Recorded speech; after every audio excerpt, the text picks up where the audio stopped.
Hey everyone, it's Desiree, and I am here with day 19 of the 2019 Christmas series, and we are going to focus on Sizzix today. Now, this is a die set, a Thinlit set by Caitlin Lizardi. I believe that's how you pronounce that.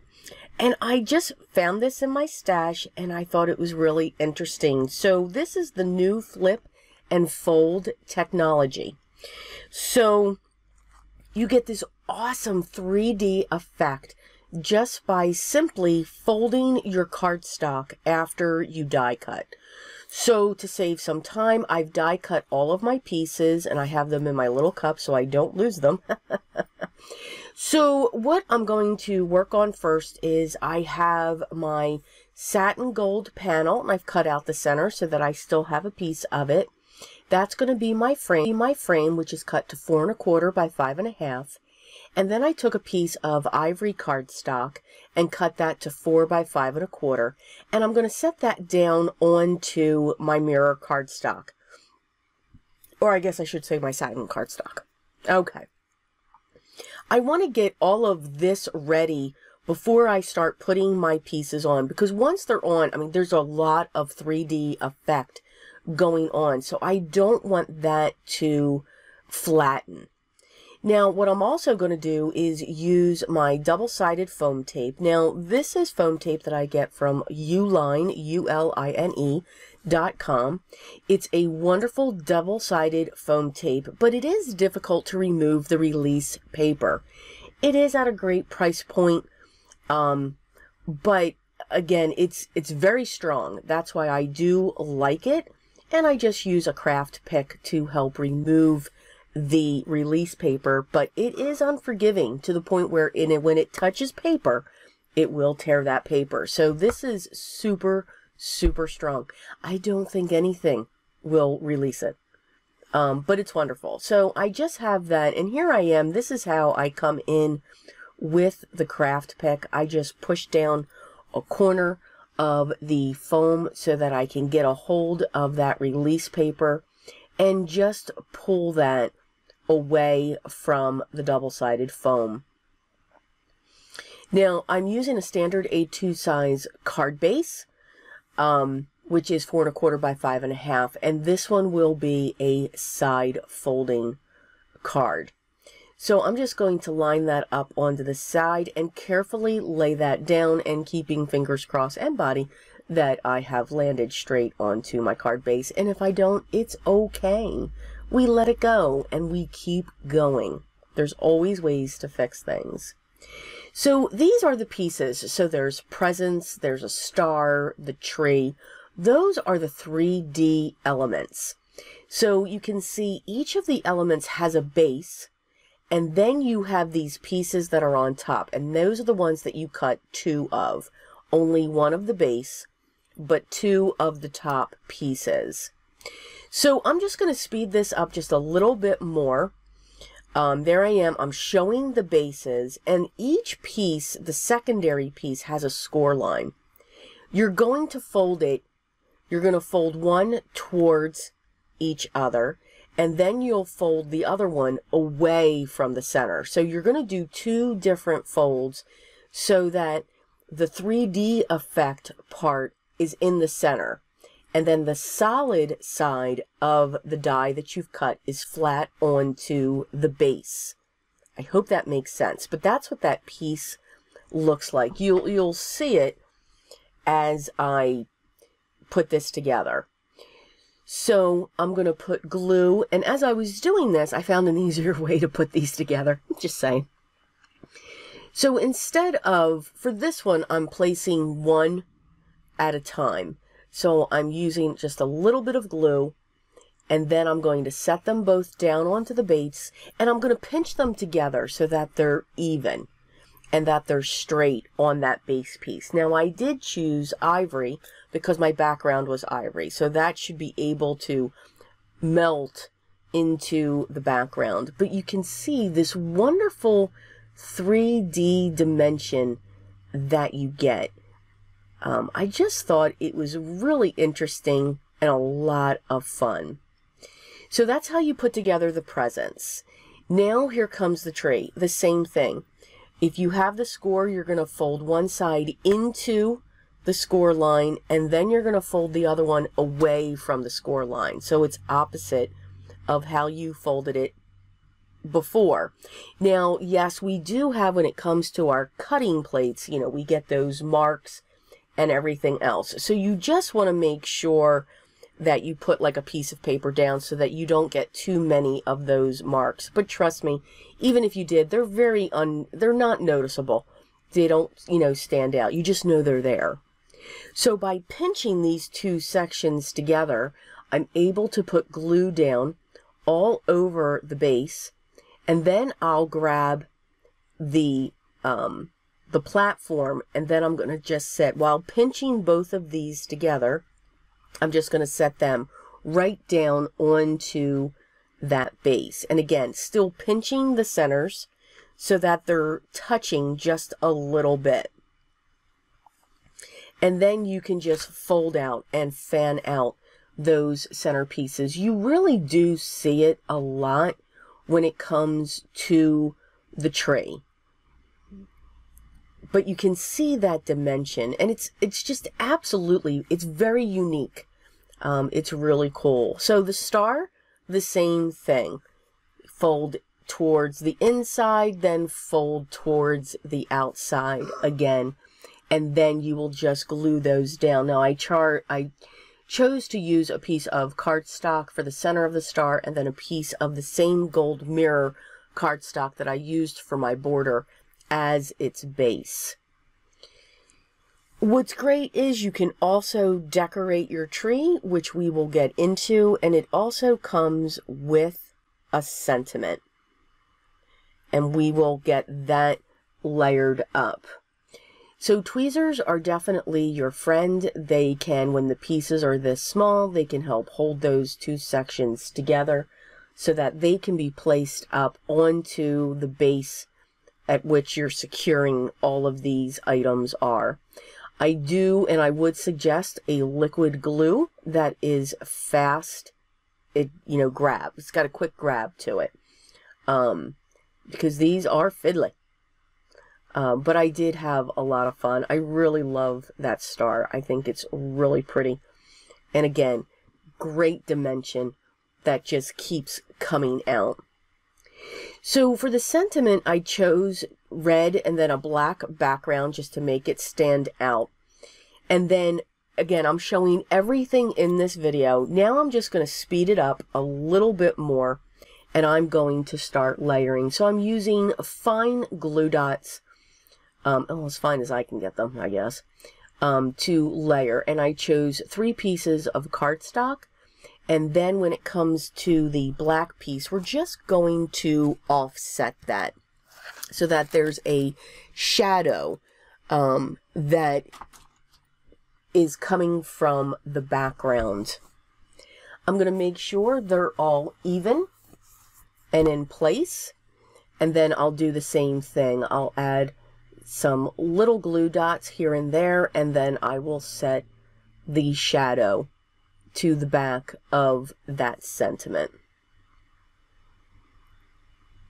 And again, it just helps that to stand out. Now, you really didn't need to do this, because again, red against ivory, I think it would stand out. It's kind of different contrast there. So now I'm just going to play around with the placement of my pieces. Where am I going to put my sentiment? And where am I going to put all of my focal points onto my card front? Wasn't quite sure where exactly I wanted to put that tree, and I wasn't sure exactly how many of the presents I would use. Now, a suggestion, so some of my presents I cut out with gold glitter cardstock. If it's gold glitter on both sides, great. If it's not, you want to glitter a piece of cardstock that has the same color on each side, if that's what you're looking for.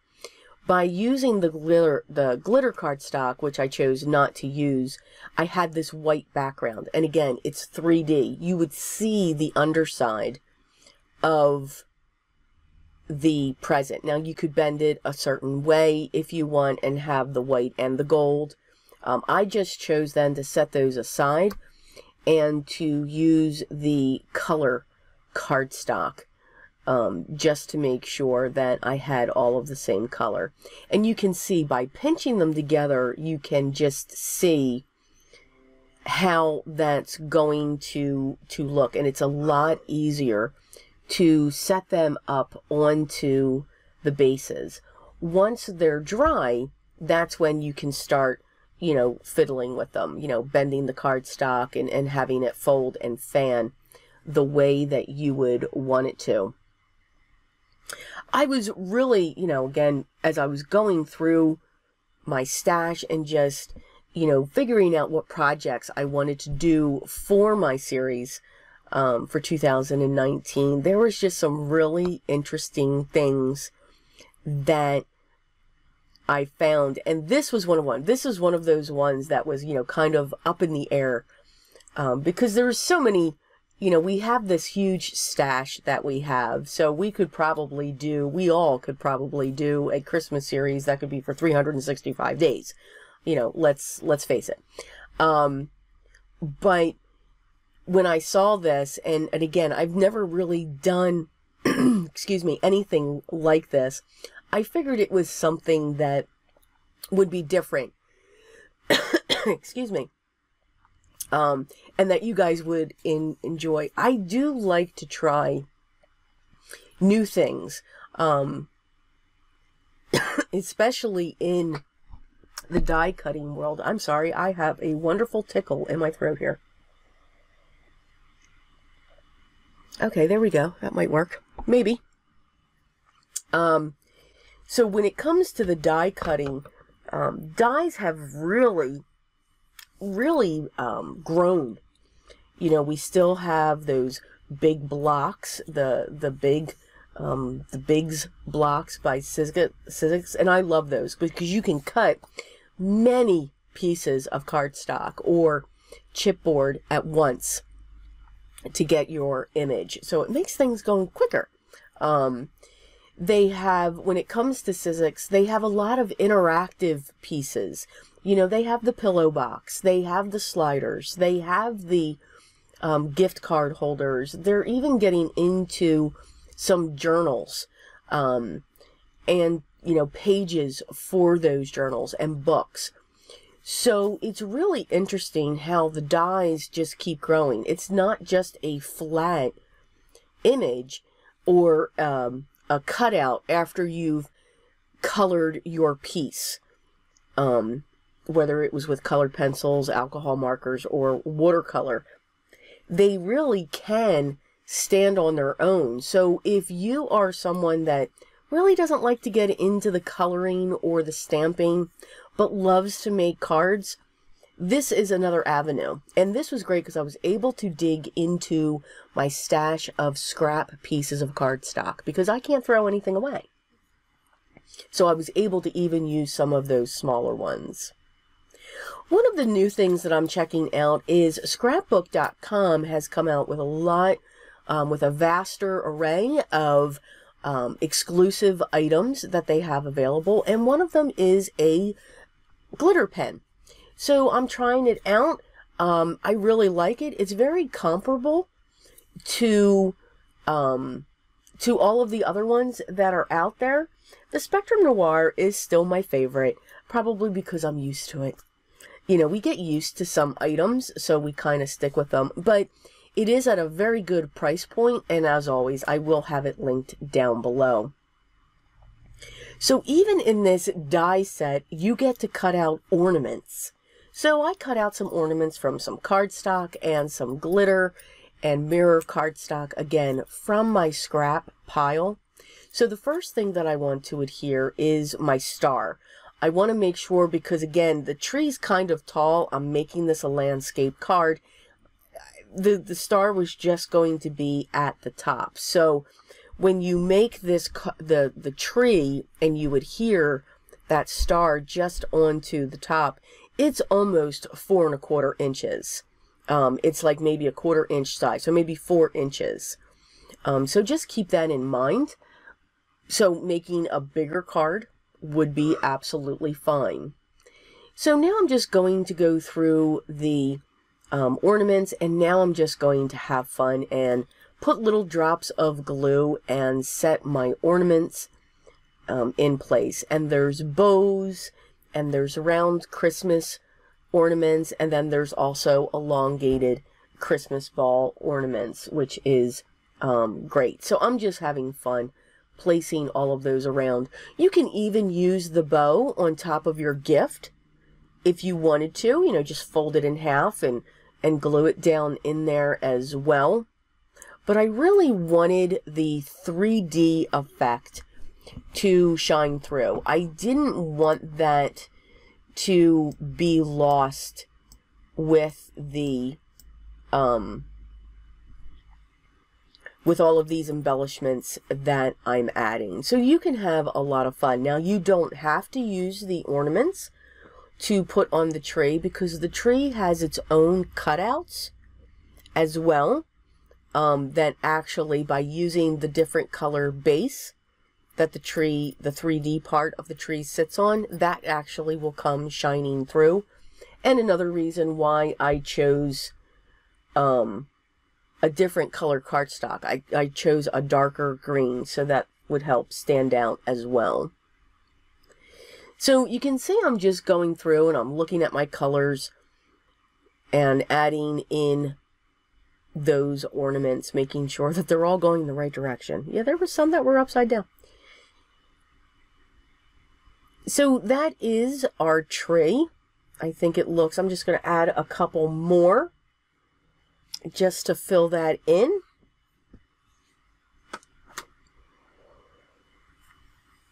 And then our tree will be set.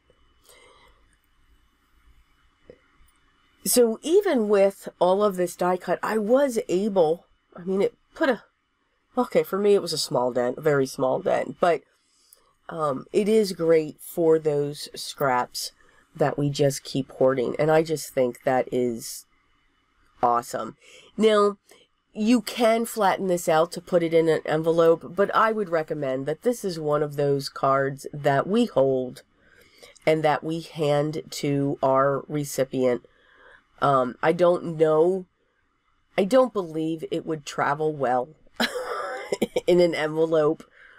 So yeah, I would definitely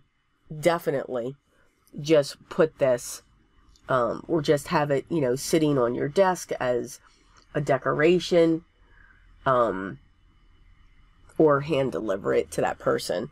So again, I'm going to put some presents under the tree. You can see how tall it is. It's almost that 4 inches after I put the star on. So again, just so you know, when it comes to the size of these pieces. So I'm just having fun playing around. I'm not going to use the red one. I thought maybe that one stood out, you know, too much. Although I could have and probably should have, because the sentiment is in red. That would have just helped that as well.